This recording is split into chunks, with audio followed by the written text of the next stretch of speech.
Hey everyone, and welcome to another Interstellar Modeler. Well, this is part one of my Combat Armor Mech build.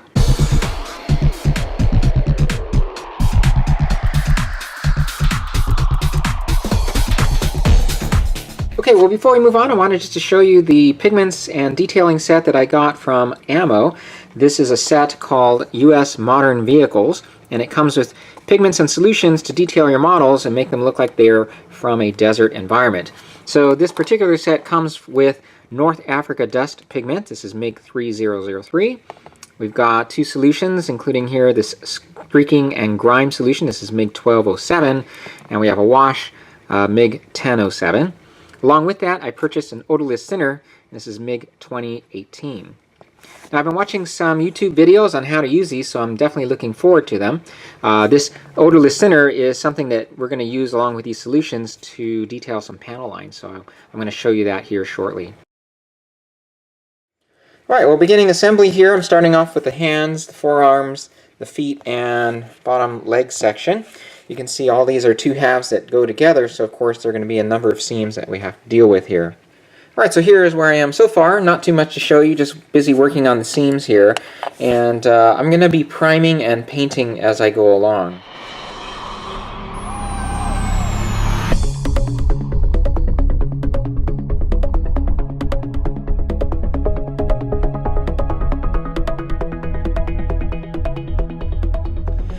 Okay, well hopefully all the sanding I've done is good enough to hide most of these seams.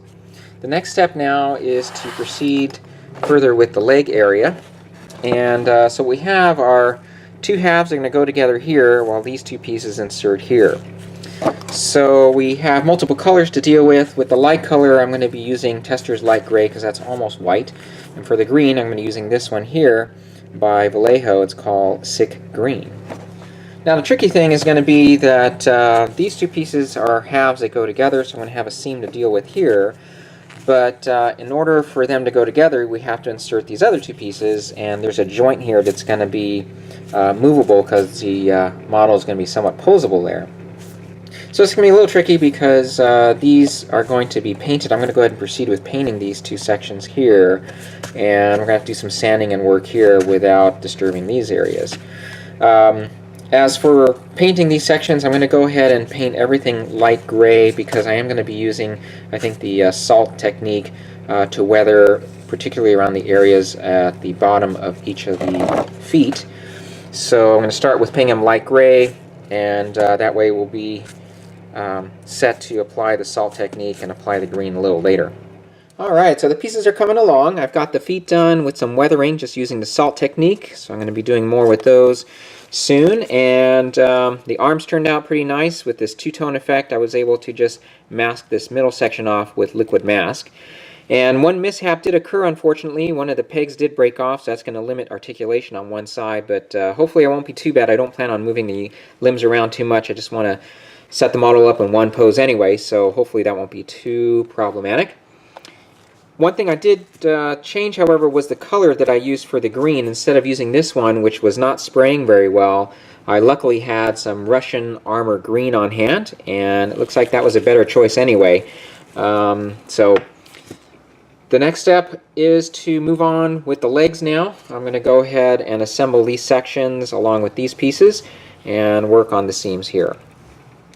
Alright, I tried my best to hide the seams here. I've worked over the last day or two trying to smooth these areas out, and I think I've got them pretty well covered. I just don't think they'll be completely invisible, but we'll just see how they work out. So I'm going to go ahead and reprime this and repaint it green. Alright, so I'm progressing along now with the weathering products from MiG, and I wanted to practice before showing you how this works. So essentially my goal here is to create the look of grime and dirt along the foot.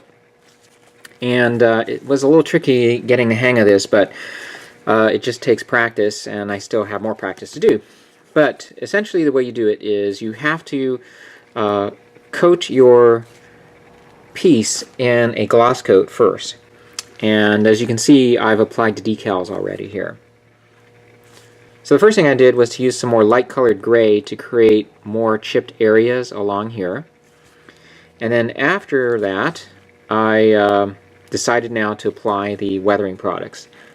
So I'm using a combination of this streak grime here along with this vehicles wash. And essentially what you do is you place the wash along these areas here, and then you allow it to dry. So you can see it's been applied here, right, and we've allowed it to dry. Once it's dried, what you do then is you dip your brush into the odorless thinner, and the trick is to make sure your brush isn't too wet. So you want to take a paper towel and really just dry it off. And you just gently start working away at the area that you want to start to feather. So, for example, we've got this area here, and you can see it's coming out pretty decent now. Initially, I had a problem with just taking too much of it off. So, here's an example here on this side where I haven't yet touched it. So, I'm going to go ahead and get started here.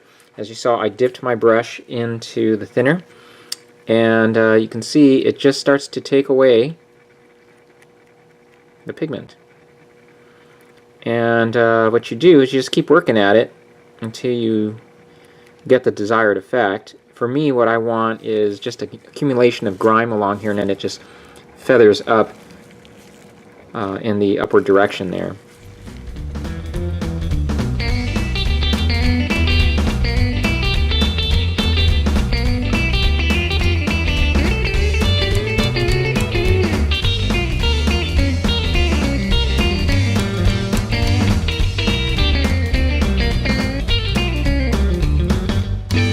Alright, so in the past I've used, as you know, relied a lot on pastels to create this type of weathering effect.